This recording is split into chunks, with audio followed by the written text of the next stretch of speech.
Podcast. Fala, galerinha, amantes da biologia. Vamos estudar? Vamos estudar? Enem por chegar. Pam, pam, param, pam, pam, pararanana. Galerinha, fazendo esse podcast aqui rapidamente, a pedidos. Um pedido muito especial aí de um seguidor, na verdade de uma seguidora do nosso Instagram, o @alancalvé, _amantes da biologia. Tem muita gente participando do nosso Instagram e com certeza vão se dar bem na prova de biologia, tanto nos vestibulares quanto no Enem. Mas, minha seguidora, eu vou te explicar o que você está querendo.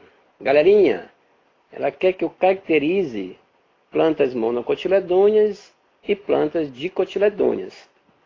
Antes de mais nada, nós estamos falando de quem? Das angiospermas. As primeiras que apareceram, que surgiram as flores, são as plantas com flores. Galerinha, as angiospermas, na verdade, também são chamadas de antófitas, certo? Antófitas. Elas já vão compor atualmente o maior grupo, de plantas. Exatamente, destacando o surgimento das flores nessa linhagem, vamos dizer assim. Claro que tem flores, depois vem frutos. Frutos, olha, até pelo nome você já consegue etimologicamente perceber o que seria, então, conceituar pela etimologia angiospermas. Se fala em esperma, fala em flores, que vai falar em semente. Então, o anjo, na verdade, aí seria o fruto, que protege a semente. Anjo, claro que anjo é com J, mas a gente sabe que o anjo que ele se refere aí é proteção, no sentido de proteção. Então, anjo, esperma, proteção da semente. Quem protege é o fruto. Então, quando se fala em angiosperma, pense não somente nas flores, mas pense em frutos. E que são plantas também vasculares, com raízes, com caule, com folhas, Quando a gente estuda organologia vegetal, eu gosto de dar aula de campo, quando eu estudo organologia com os meus alunos. São plantas, as angiospermas, que têm uma reprodução independente da água. É outra característica que você deve chamar atenção. A independência da água, tem uma alternância de gerações, Por exemplo, com o esporófito constituindo a fase mais complexa e duradoura, aqui é o esporófito. E o gametófito, ele é representando a fase pouco complexa, ela é uma fase reduzida, o gametófito, e passageira, certo? E a classificação? Vamos chegar lá onde a menina quer, a seguidora. A classificação é monocotiledônea e dicotiledônea.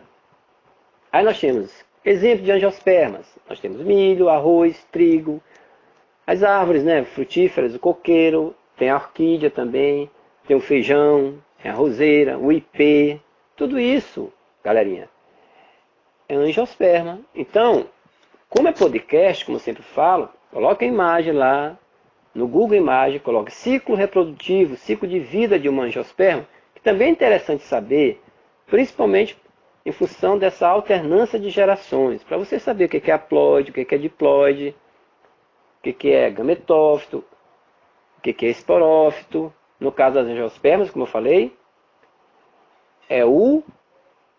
qual é a fase mais duradoura? É o esporófito. Isso aí muita gente confunde. O esporófito é a fase mais duradoura.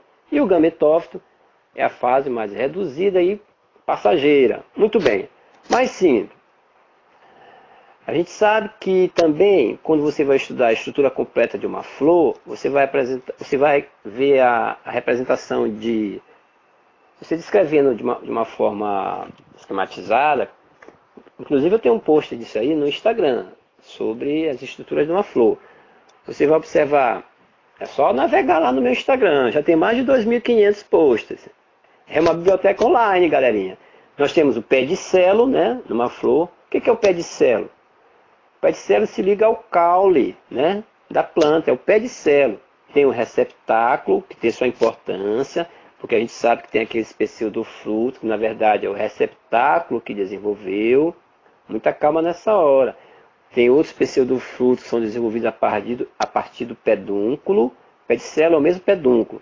Então, o receptáculo é onde se ligam os diversos divertículos.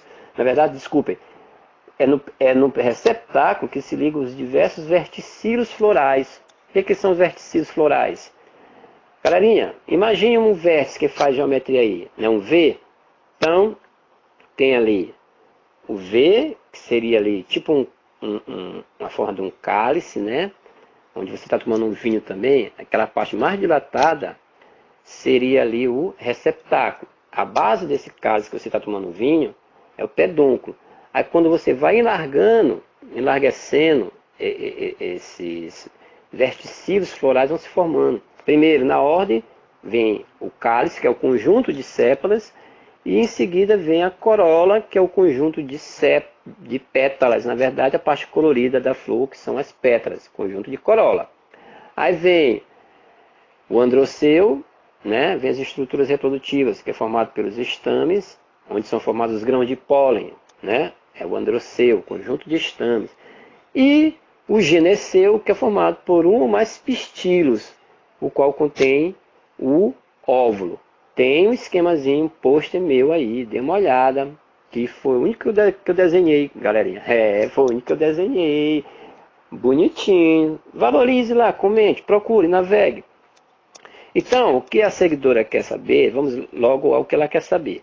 Bom, as angiospermas, elas podem ser divididas basicamente em 3 grupos. Vamos lá. Monocotiledôneas possui um cotilédone. As eucotiledôneas, né? E as magnolídeas, ou magnolídeas. Lídeas, é meio diferente essa classificação, mas tanto as eucotiledôneas, que chamavam antigamente de dicotiledôneas, e as magnolídeas, ambas apresentam 2 cotilédones. Só que as magnolídeas, ela tem características comuns, típicas de monocotiledôneas. Ah, professor, eu não sei o que é cotilédone. Muito bem. Cotilédone, galerinha, são as folhas embrionárias que se formam, né?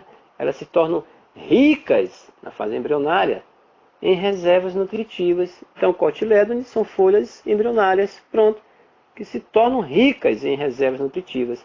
Monocotiledôneas tem um cotilédone. Eudicotiledôneas, ou as dicotiledôneas, tem 2 cotilédones. Tem aquela experiênciazinha que nossos filhos, quem já tem filho na maternal, infantil, fundamental 1, faz aquela experiência com a semente do feijão. E quando ele está germinando no algodão, surge aquelas 2 folhazinhas do feijão, que são os cotilédones. Se tem 2, é dicotiledôneas. Então o feijão é uma angiosperma dicotiledônea. Já o milho só tem um cotilédone, é uma monocotiledônea. Agora, tem um quadro que você tem que fazer para diferenciar as características de monocotiledôneas e de eudicotiledôneas. Que é próprio, eudicotiledôneas. É mais ou menos assim, ó. Como você fala, por exemplo, nas raízes.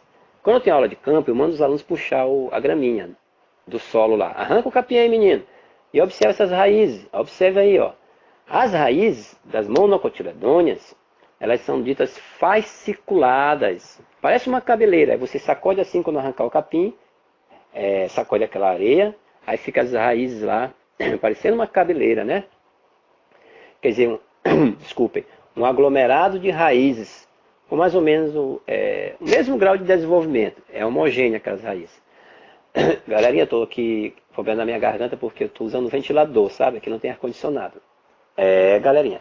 Já as raízes das dicotiledôneas, ela tem uma raiz principal, a gente chama de raiz pivotante ou axial. São as raízes axiais, é uma única raiz principal. Aí depois é que vem as ramificações dela, né? Ela tem um maior grau de desenvolvimento do que as raízes secundárias, a raiz principal ou pivotante das dicotiledôneas. Geralmente essas raízes pivotantes das dicotiledôneas, elas penetram no solo verticalmente. Outra coisa interessante para diferenciar monocotiledôneas de dicotiledôneas é o caule. Veja bem, o caule das monocotiledôneas apresenta os feixes, que a gente chama de feixes vasculares. Galerinha, por onde é transportada a seiva bruta e elaborada, a água e sais minerais, matéria orgânica. Então, o caule das monocotiledôneas apresentam feixes vasculares chamados de líbero-lenhosos. Galerinha, líbero, matéria orgânica, lenhosos, água e sais minerais, que é seiva bruta. Só que esses feixes, eles são desordenados. A distribuição deles no tecido do caule das monocotiledôneas é desordenada, né? Então, na verdade, são dispersos no caule. O interessante do caule das dicotiledôneas agora, ou das eudicotiledôneas, é que os caules apresentam feixes, esses mesmos feixes líbero-lenhosos, eles são mais ordenados em círculos, né? São mais ordenados em círculos. É como se fosse disposto em um anel no caule, em anéis, né? Quando você quer saber a idade, por exemplo, de uma planta, de uma árvore, quando faz aquele corte no caule, os botânicos vão mensurar a idade daquela árvore através desses anéis. Galera, curiosidade aí.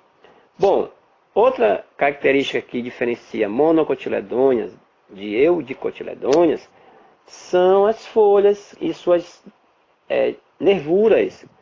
Como é que é distribuída essas nervuras, né? Como é que se dá? As folhas, já caiu em vestibular isso aí. As folhas são chamadas de paralelinérveas nas monocotiledôneas. As nervuras são paralelas. Experimente pegar uma folha de um pé de milho, né? Da cana-de-açúcar, por exemplo, e observe as nervuras, aqueles tracinhos lá. Se não tiver bem da vista, pega uma lupa e observe aquelas linhas que se tem na folha. A folha em si é o limbo da planta, o limbo. As nervuras, elas são paralelas. E é como se fossem as nossas veias e artérias ou capilares. As folhas são, a matéria orgânica são distribuídas dessa forma, os seus nutrientes, né? Então, aquelas linhas chamadas de nervuras, elas não estão ali à toa, não. A natureza é perfeita. Então, essas folhas, nas monocotiledôneas, têm essa disposição paralela, são paralelinéveas. Lindo nome, né? Já as folhas nas dicotiledôneas, elas são ditas folhas reticuladas, né? Quer dizer, as nervuras, elas estão em rede. É como se tivesse uma pena. Aí parte daquelas nervuras tipo em rede, né? Então, as nervuras, elas são chamadas de folhas reticuladas, à disposição das nervuras. Interessante também falar nas flores, que é para você saber classificar uma flor quando ela é uma flor da monocotiledônea, quando é uma flor da eudicotiledônea. As flores, galerinha, das monocotiledôneas, elas são trímeras. Quer dizer, as peças florais, quer dizer, sépala, pétala, vão organizar-se em número de 3 trímeras, ou os múltiplos de 3, né? 3, 6, né? Aí vem matemática na biologia, 9. As flores também têm 3 sépalas, aí passa também a ter 3 pétalas, 3 estames, 3 carpelos, ou 6 pétalas, 6 estames, e assim por diante. São os seus múltiplos. Já as flores das dicotiledôneas, elas são dímeras, tetrâmeras, pentâmeras, quer dizer, com peças florais organizadas em número de 2, 4, 5 ou múltiplos. É interessante esses detalhes na botânica. As sementes. Bom, as sementes das monocotiledôneas, como eu falei, tem um cotilédone, as sementes das monocotiledôneas. As reservas são armazenadas no endosperma, as reservas nutritivas, no endosperma ou no albúmen, que é bastante desenvolvido. Então, as sementes das monocotiledôneas apresentam um cotilédone e as reservas nutritivas são armazenadas no endosperma da semente, ou também chamado de albúmen, que é bastante desenvolvido. Já nas dicotiledôneas ou eudicotiledôneas, as sementes apresentam 2 cotilédones. Lembrando que cotilédones são aquelas folhas embrionárias que se tornam ricas em reservas nutritivas. Então, as sementes das dicotiledôneas têm 2 cotilédones, que podem ser ricos em reservas quando o endosperma é pouco